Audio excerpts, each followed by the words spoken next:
Today is June 18th, 2021, and I am with World War II and Korean veteran Ray Jervais. Am I saying that? Raymond. Yeah. Oh, okay. It's Raymond, really.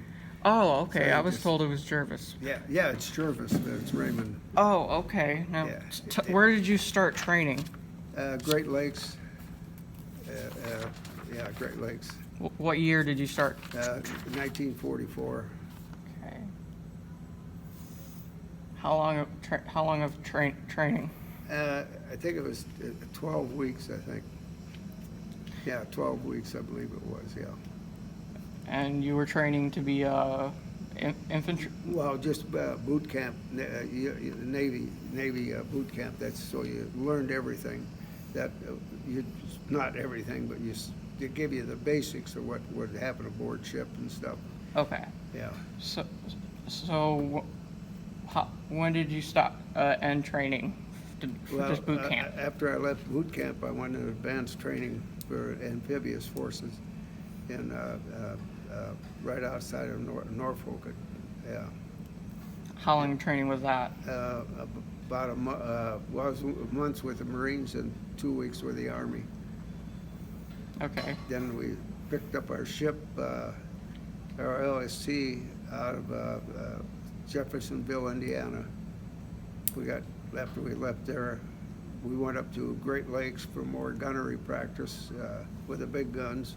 Mm-hmm. And then our ship was ready, and we picked it up down at Jeffersonville, Indiana. Okay. Did you take a troop ship to the? No, it was our landing craft. It was an LST, a landing ship tank. So they're seagoing. Did you have what was the number for your LST? Pardon? LST-861. They weren't giving them names at that time. Now they got names on them. Okay. But they were building so quick that they were building Jeffersonville, Evansville, Pittsburgh, and someplace in Illinois. Okay. How long did it take you to get to Japan or your first island?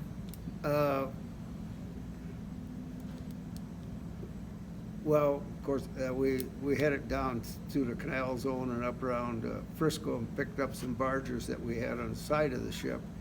And we picked LCT, which would hold 6 tanks, and put that in our main deck. And then we went to Hawaii and to get better ammunition or whatever for 40 miller and 20 miller. And then we went on to Leyte with the 3rd Marine Division. Okay. And yeah. What do you know when you landed on Leyte? Not anymore. I don't recall. It was down from where MacArthur was, but I know that. Oh, okay. Yeah, because they didn't all do it the same places. They were different beaches, you know. Okay, what was your first task when you landed on Leyte? Well, we dropped the 3rd Marine Division off, and then we did a little patrol work with them if they needed us. That's what the amphibs were. If they needed, we put them ashore, and if they needed help, then we were trained with both branches, and then they put us in with a bunch of other regular Marines, and then they'd watch over us.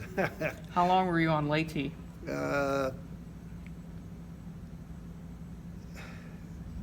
Up and down the coast, we did different things.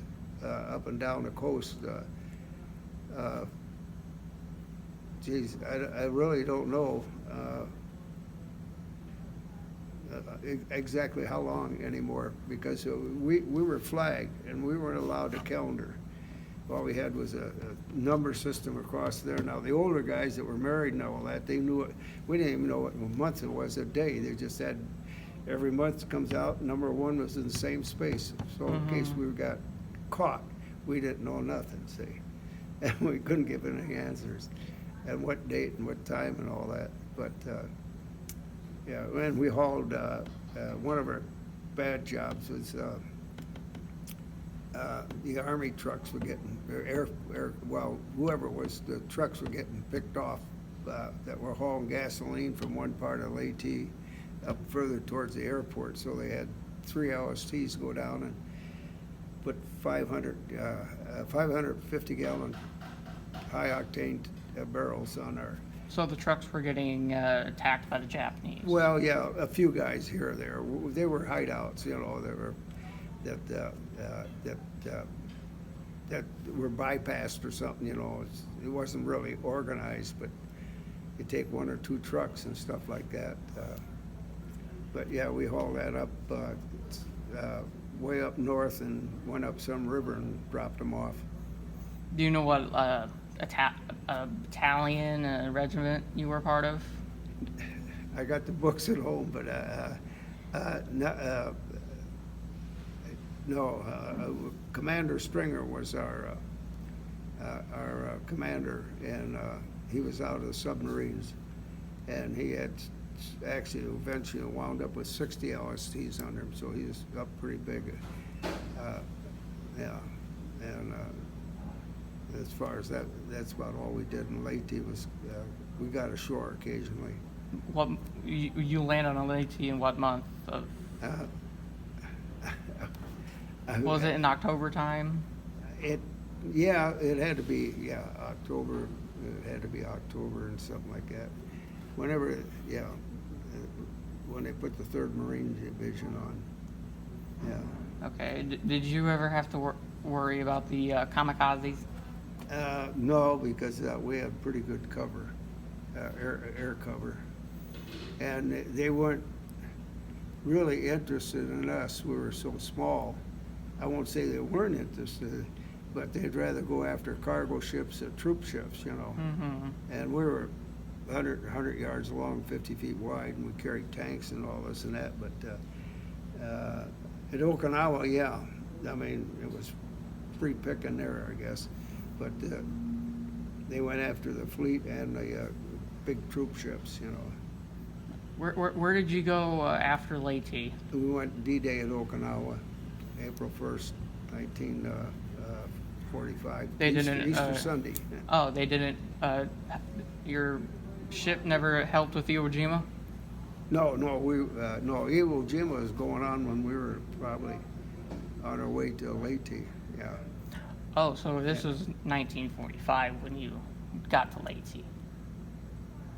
Because you said Iwo Jima was happening when you're heading towards Leyte. Well, somewhere, yeah. I think. Well, I don't know exactly when it was, Mm-hmm. but I do know that was going on either somewhere in Leyte or I don't know if it's Okinawa. I don't remember. I mean, I just seen the stuff in the paper and I said, "Oh, okay, geez." I said the Marines were spread out all over. Yeah. Okay, did you ever have to fear about submarines? No, because, we had Submarine Anti-Warfare Mm-hmm. as an amphibian, but subs usually shot their torpedoes about 60 feet down Mhm. because the waves, and they could only do it in maybe 8 or 10 foot. It got at 10 or 12 feet, 15 feet, it disrupted the torpedo a little bit. Mhm. So they fired them that low, and we only took, fully loaded, we took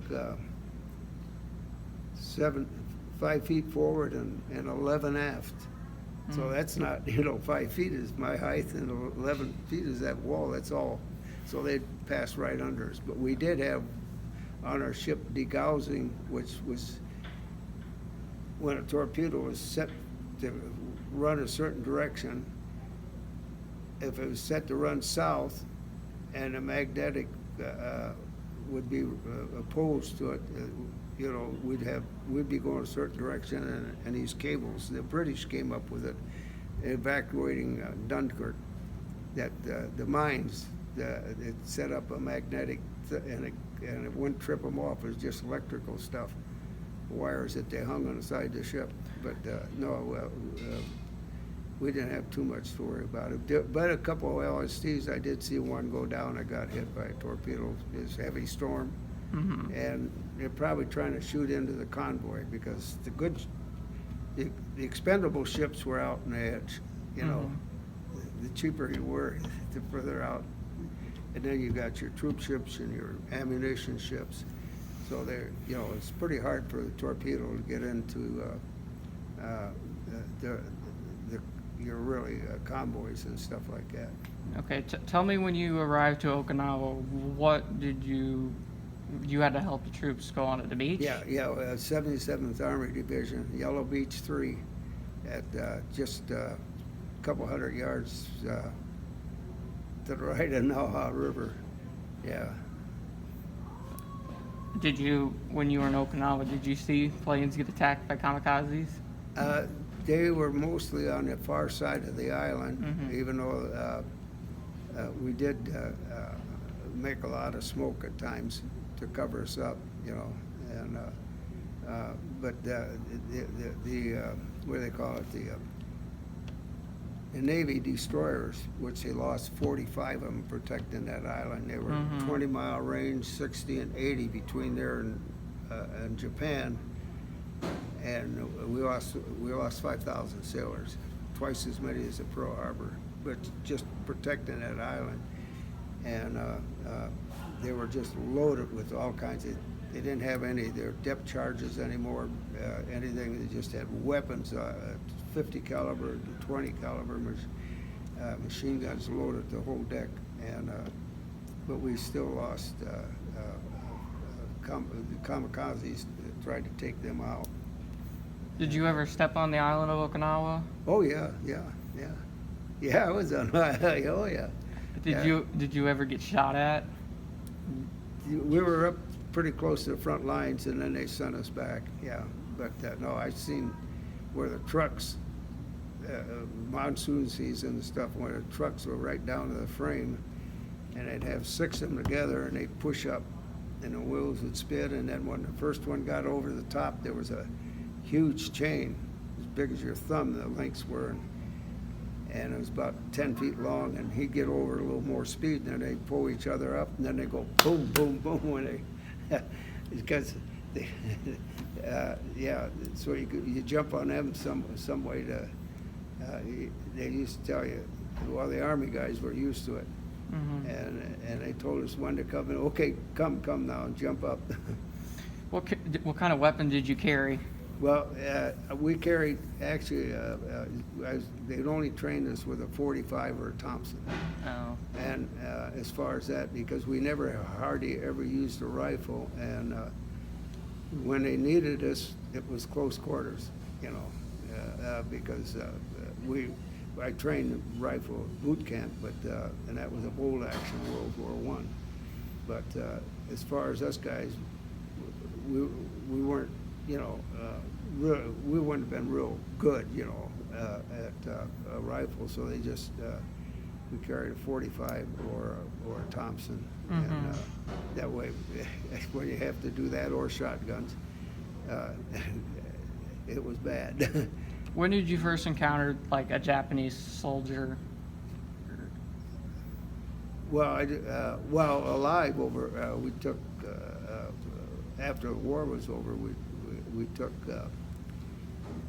from Palau 20,000 Japanese bypass soldiers and sailors back to Japan. About 800 at a time on our tank deck, and they were all starving. Some of them were diseased up. That their medics, they only had a medic per one medic per battalion. Well, we had 1 to 2 medics per 100 and some men. Mm-hmm. Yeah, and they had nothing because, well, the one guy I met when I was standing duty on a guard tank deck, because the guy slept in a steel and a straw mat and stuff, and Mm-hmm. had a fence up that came with the ship, and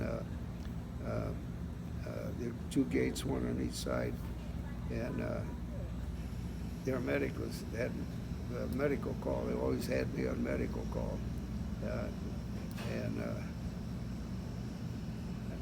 one day he was writing. I leaned over and looked at him, his shoulder. I says, "Where the hell did you ever learn how to write like that?" Beautiful Palmer method stuff. That was the old 1930. Everything was just like machine work, you know. Mm-hmm. And he looked up at me and spoke very good English. And he said to me, he says, UCLA? And I said, UCLA? And he says, yeah, I just graduated from UCLA in May. I come back home to Japan, and then he says, the folks asked me to stay another 2 weeks. I had a good job back in the States, so I stayed another 2 weeks. Then my relatives come out, and they said, please stay another 2 weeks. And that time, he said, that damn Tojo shut everybody down. And then he said, he told me, he says, that all my nephews and nieces would be stopped in the streets because anybody. All right, start back from the Okinawa. Well, we landed on April 1st, 1945 with the 77th Marine Division, Army Infantry Division. And about 300 yards or something like that to our right of Naha River, and put them ashore there. And then some of us went ashore a little bit later, and then we went back to the ship and stuff like that. But, and we did go out occasionally. They needed some people to go, and then by the time we got there to help them out, well, they had secured things pretty good. So they got the offense going again. So we never got in with them. But what beach did you land on? Yellow Beach 3. Yeah, it's just there's red and I forget. I don't know if it was green, but they had a lot of beaches. And on the far side of Okinawa, they had beaches, and then they made some landings on small islands that had airfields a couple days before or day before. I forget about that exactly. It was 1 or 2 days before to secure those. Yeah, those islands there, but yeah, it's. Okay. How long were you on Okinawa? Till the war was over.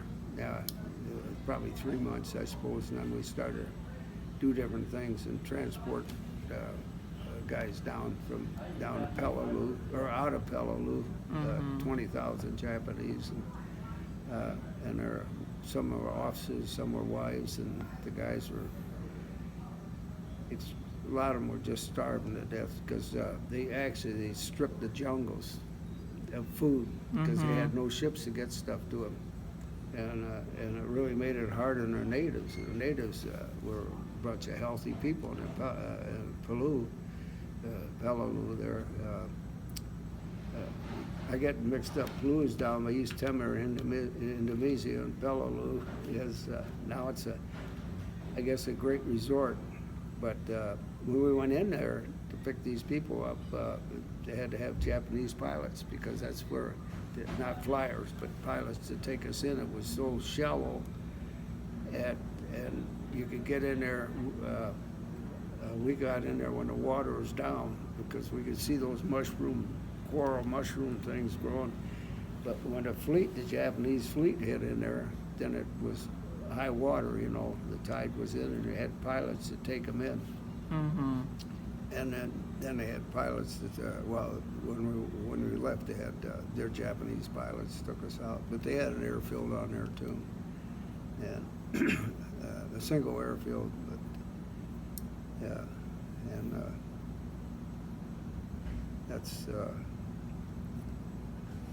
then we took them to Japan, and I think we made 3 trips, but there was got into Yokohama and Yokosuka and Tokyo. That was kind of great, but it's not like it's all skyscrapers. Even Okinawa skyscrapers. The highest building was Shuri Castle, which nothing was left of it.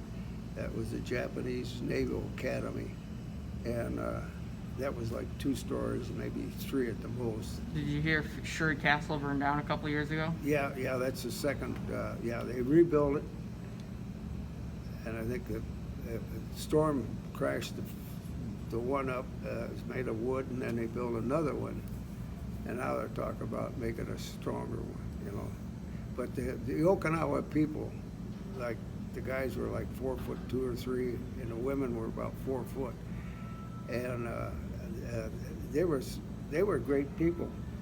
They weren't Japanese blood, but the Japanese invaded the island years and years ago, and so they had it as an outpost. They built it up as a military outpost.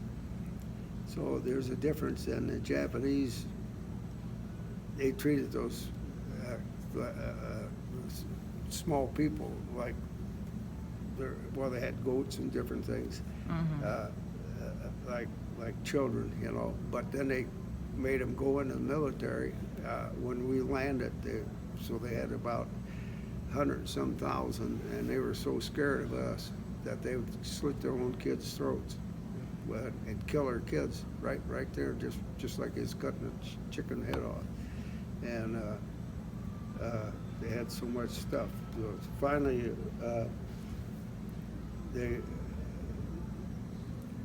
they started get to the little kids, you know.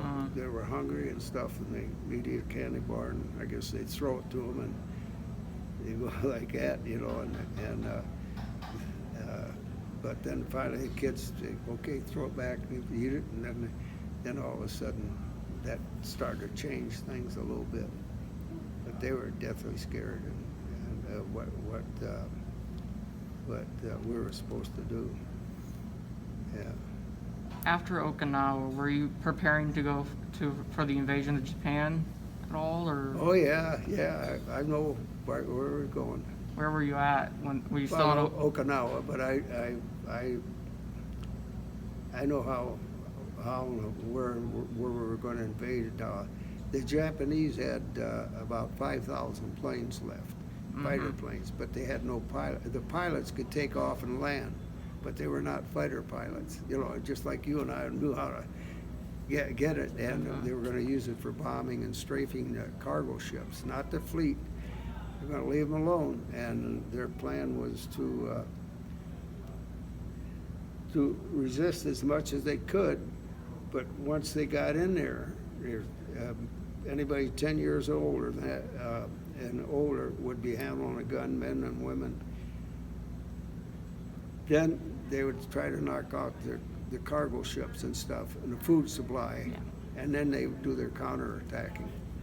And I know how they were going to. Where we were going, there was one place that was a cliff, just like Normandy, and then there was some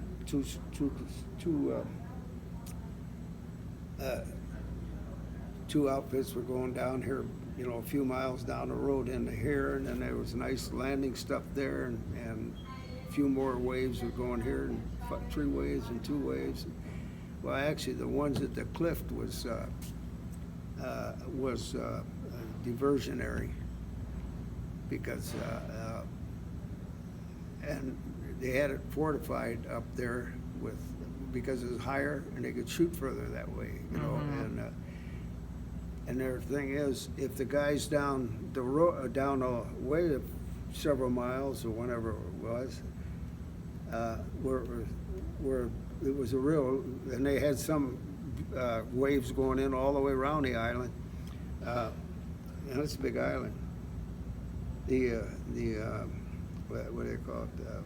Well, this diversionary one could either go over and help here or go over and help there.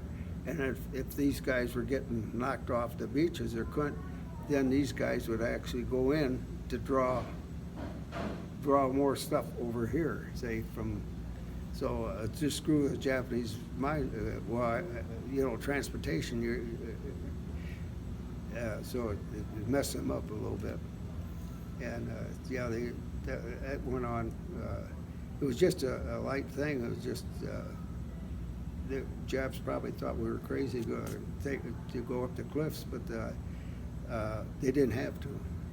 Well, the war was the war did. How would you feel if the invasion of Japan did happen? How would it feel? Yeah, how would you feel if it did happen? Well, it's a necessity, and I know I studied because of who we were. Nobody invaded Japan, and when they did, They came in here, and all the kids that were 10 years old would be moved back further to another village, boys and girls, with grandma and grandpa. Mm-hmm.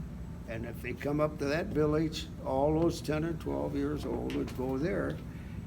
Well, meantime, the invading force is losing, they have no much manpower coming in to help them out, so then they retreat and go back home. Mm-hmm. So what happens, I mean, yeah, a lot of moms and dads, whoever the warriors were, they may have died, but now grandma takes these kids back up in these villages where they came from. You start family all over again. So that's what how they survived for all those years out there from the invasion forces. Where were you when the bombs were dropped on Nagasaki and Hiroshima? Probably at Okinawa, yeah. How did you feel about it? Well,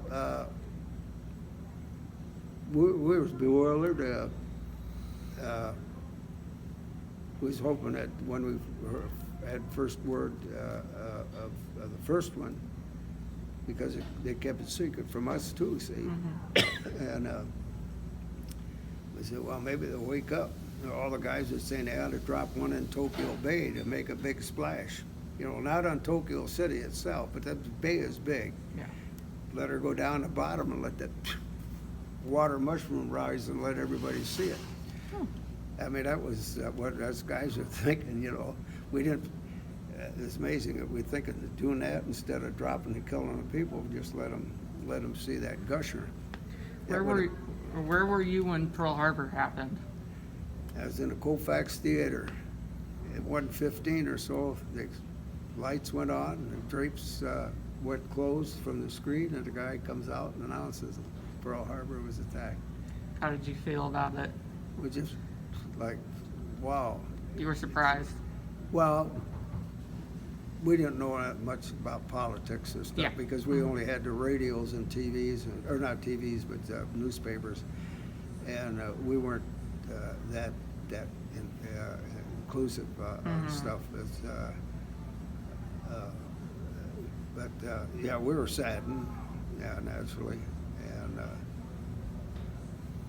so, but. Were you in Japan when the surrender happened in Tokyo Bay? No, we must have been transporting Japanese. We were probably down at Peleliu. Or maybe we might have been in Okinawa yet. I forget. It was in October. So I you know, right after the war was, well, if it was in October, we were still at Okinawa. Mm-hmm. Yeah. Were you in Japan after the war ended? Yeah, and well, we just for maybe a week, and then we go back after more Japanese bypass guys. When you were transporting Japanese troops on the island, did any of them try to escape? No, because they were in the tank deck. Oh, okay. And I do know this, that while their own cooks, their own cooks come up, they had rice. That's about all, rice and sugar, and they were going there, and it was a lot bigger than a softball. Mm-hmm. And they were just smiling and looking at that, happy. I mean, that was food to them. Yeah. I mean, they couldn't believe it. And they had guys in our galley steaming this stuff. They had big vats about so tall, and they cooked that rice with steam and stuff. Mm-hmm. Yeah, and it all glued together, and boy, they went away eating that stuff. But that, what you wanted me to say about that medic again? Or was Yeah, that? the medic. Oh, the medic, well, when I was standing guard duty down the tank deck, there was a gate and a fence and stuff like that, and I seen him right, and I looked over and see what the heck he was doing, because I wanted to see those Japanese things, and he was writing Palmer method, English. And I said, where the hell did you learn how to write that like that? And he said, UCLA. And I said, UCLA, and yeah, and he says, I graduated in May, came home, and he says, my time was up, my month was up, I had more time, but I wanted to get back and meet people and stuff in the States. And he says, folks asked, spend another 2 weeks, so he did. And then his relatives asked him, the kids come up and asked to spend, well, come on, stay another 2 weeks. And he says, that's when that damn Tojo shut everything down. We couldn't go out of the country at all. And, but he said, he told me, he says, all of his nephews and nieces were stopped on the streets. Mm-hmm. With anybody that was educated in the United States, was all suspect as spies. And there was over 2,000 Japanese spies for us out in the Pacific that still kept secret today. But they couldn't say too much because transmission was maybe for half a minute or whatever it was, because the triangles they could find out, and then they go and they wipe they wipe a village out, or they wipe that area out. So they couldn't do too much. But on the Philippines, when I was there, I was going to go out and patrol. And I asked that sergeant, I says, they need some extra guys to go and patrol, make a bigger patrol. Mm-hmm. And I said, what the heck's coming up? He said, well, we're going to drop a couple guys out. And he says, if anybody's watching this, they won't know a couple guys got dropped out in the jungle, see? And I looked, I said, well, where's those kids going over there? And he said, what kids? He said, those two guys in the big backpacks over there. And he said, they're not kids. The one's 14 and got 2 kids. And the other's 12 and he just got married. And that's life at 49, you were dead. I mean, your life expectancy was low. Mm-hmm. And I said, holy, and I come out of high school. I didn't get, they drafted us out of high school. We turned 18, and the only basically what I could figure out was from Milwaukee to Philadelphia and about 200 miles wide, because we had all industrial stuff, lathes, forges, welding, wood shop, pattern makings, and we did a lot of that. If you weren't going to college, you took industrial courses. Well, the rest of the country, just right along here, is either Center Township or Green Township didn't have electrics until the time Hitler started to invade all those countries, and they said, well, the township had to have electric. And the girls that I went to school with, he says, we got a light bulb hanging in the living room, but we aren't allowed to burn more than one at a time because of the real thin wire that they hurried up and strung. And they said, no toasters. Well, very few people had electric toasters. Did you ever make any friends overseas? Well, yeah, there's a couple guys I bumped around with. One, Davey Firestein from Fort Wayne, and he was 4 boys was in service, and 2 of his brothers was on some of those destroyers they got Kamikazes on, and they pulled them into where we were at. Yeah. So. When did you come home from overseas? Well, that's another thing. I never really met anybody from around here. Mm-hmm. And we were just coming off the island. We went ashore every morning, and then we come back off of Bikini. And they says, hey, there's a guy from South Bend. And I says, yeah, I like so much bull, And I give him a smart answer back. And he said, no, there's one. And he says, you got a half hour to get your gear together and get out of here, going on that seaplane back to Kwajalein. I said, yeah, and sure enough. And guess what? The guy lived about a half a mile away from me. I remember when his older brother was a half a year ahead of me in high school. Mm-hmm. And Bob not DeBroca, I'm getting his last name mixed up with some others, but Bob, he was there. I left 2 weeks before they set the hydrogen off, and he lived. He got cancer and stuff.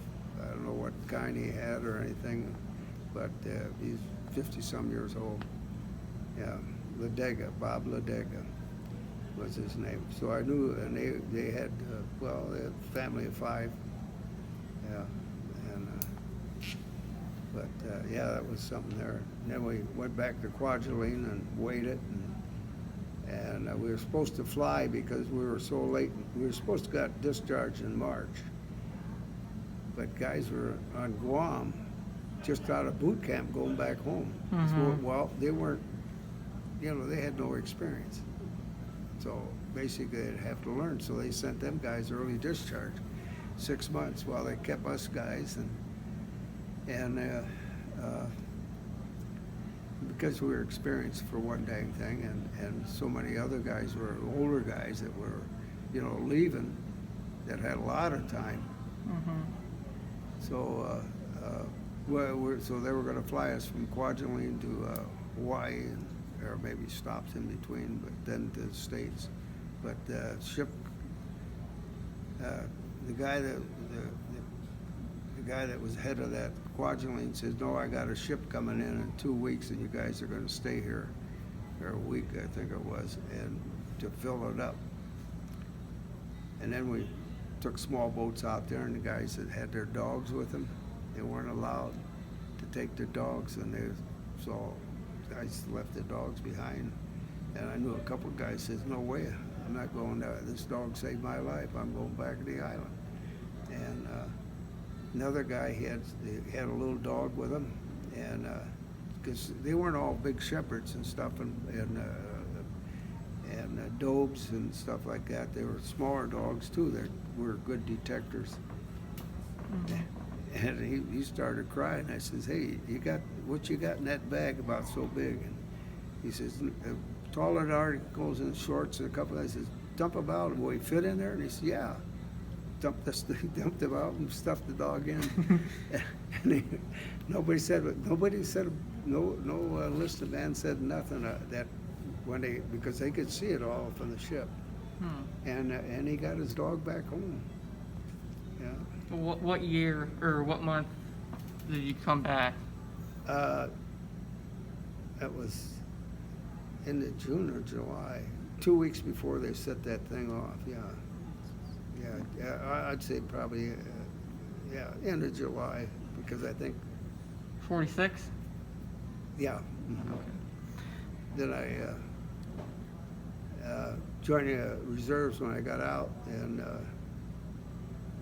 in 50 they called me back in to train guys to go to Korea. We did that down in the Caribbean. About every 3 months we'd and do some landings and stuff like that. You never saw action during Korea? No, I didn't get there. One of the reasons why they didn't, I figured I was going over there, but one of the reasons why I didn't, I only had about 2 years left on my thing, and they said that was short time, and I said, well, that's halfway through your 4 years. And anyway, they sent me to Norfolk, and I picked another LST up there. But yeah. Did you bring any souvenirs back from World War II? Yeah. They must be worth 1,000, 2,000. It was hard carved mahogany and teak wood. One was a big tray and it had leaves in it. Went so deep. It was all hand and and it had it was like a big leaf, but then they had little trays. You put hollow spots. You put nuts in there or something like that, or candies, and then it had it was about that long, and then they had a little curved handle to it. And then what else?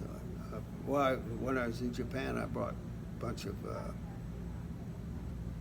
Actually, it was kind of surprising. Some silk handkerchiefs and a few little things like that.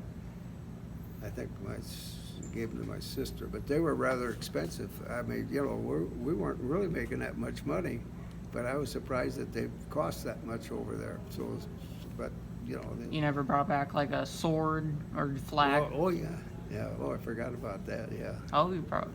Yeah, I got it. One of those katanas. Yeah, I got a 99.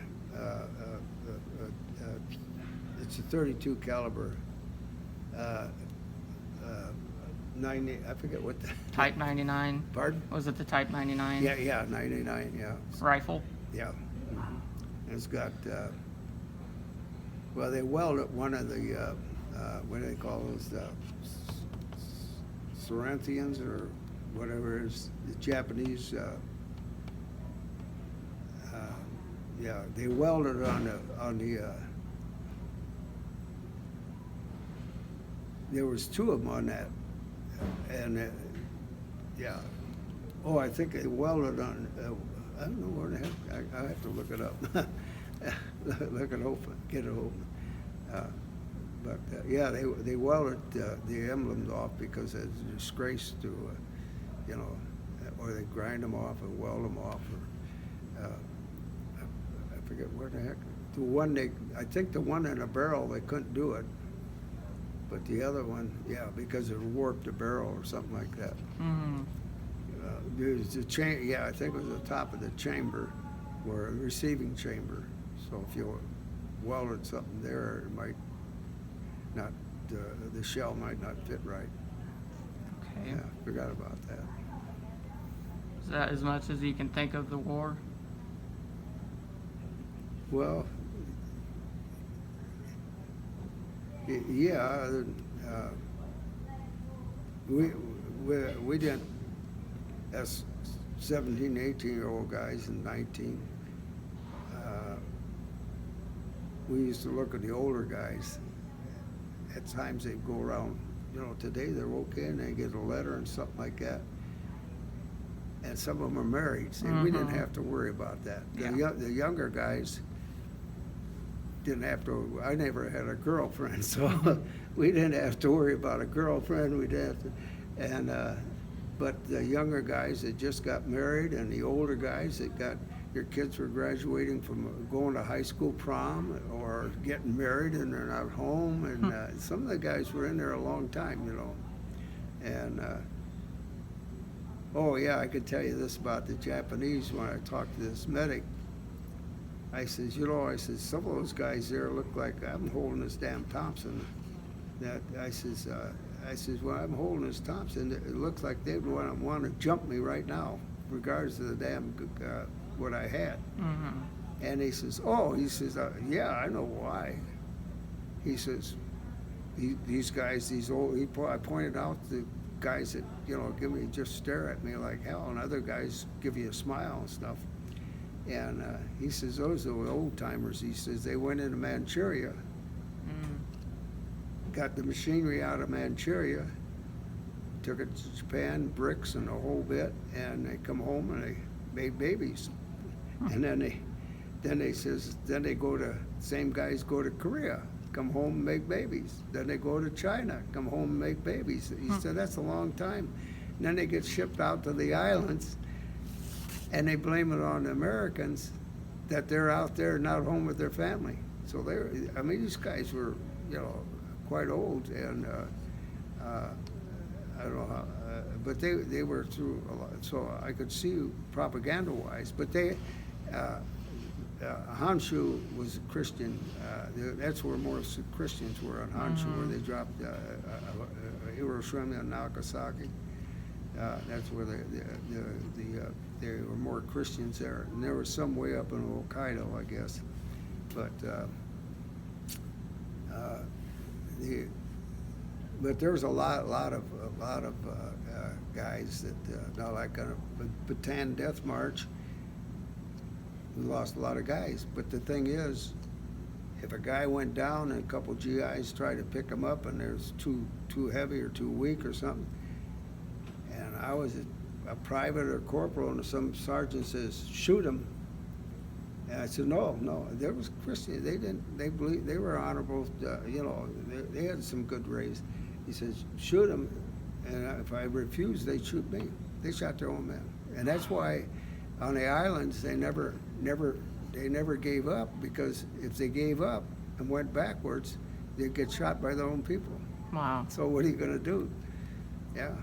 That's great. And a lot of that's not history. And there's another thing too, drafting guys out of high school like we did. I was a senior, but I had some friends that were first born here, and they were 18, 19 in the 10th, 11th grade. Mm-hmm. And so they knew the Balkan boys. They were mostly from the Balkan countries, Serbia, Yugoslavia, Czechoslovakia, Hungary, and Croatia, and all that. They worked as Studebakers and Olivers, their dads did, you know, and Singer sewing machine. But they drafted them out, and some of them said that they got the drop in their grandmother's valley. And I says, "You what? You got to?" "Yeah, we got the drop in our grandmother's valley." And I says, "What the heck are you talking about?" And he says, "We volunteered to parachute in because they could speak the language, they looked like their cousins, and they had the same dialect their cousins, but they always talk about the women, the grandma and auntie, but not the men. So the men were either conscript or hiding in the mountains or something like that. So they dropped in, and then there was no, not deciphering, if they'd see something, whatever, you know, they could tell send our message without any screw up in the message. And because translation, that's why word I'm trying to use. Well, if a guy knew a few words in English, the translation could get really messed up because some of our words means more than one thing. And some of theirs mean only one thing for each thing. So yeah, they got the drop in their boy, oh boy. But so they stayed there, and I said, "Well, how'd they protect you?" And he said, "Well, they had methods. He was always with a dozen guys, and they had signals whether it was German troop, German guys, just soldiers on leave and more or less like tourists, or German patrols. So they had different signals. Then you'd be more well, whatever they did, you know, as far as the height is concerned. But they'd have them spread out, and they always had one guy with them that that had a uniform, because from some guy that got shot down, a bomber got shot down. Yeah, and after the war was over, we lost. If you figure it out, they don't tell you. They always tell you about all the German stuff shot down. But we had 35,000 flyboys in the German prison camps. Can you imagine that? And bombers had, 10, 12, 8, and the pilots had one, or fighter pilots had one. But that's a hell of a lot. That's the guys that made it to the ground. Yeah, and yeah, after the war, but they don't publicize that too much. But and they couldn't, because then people would probably back here. And as far as us being isolationists, we were to a degree, but we had 3 million communists here, plus another million or so. They were red card carriers. And then you had the pink card carriers that were sort of sympathetic, but they didn't take the oath to communism. And then we had 1.5 million actually Nazis here that believed in Hitler at what do they call it, baseball diamond, Yankee Stadium. They had Nazi flags, Hail Hitler, and uniforms. Oh, yeah. And all. You've probably seen that.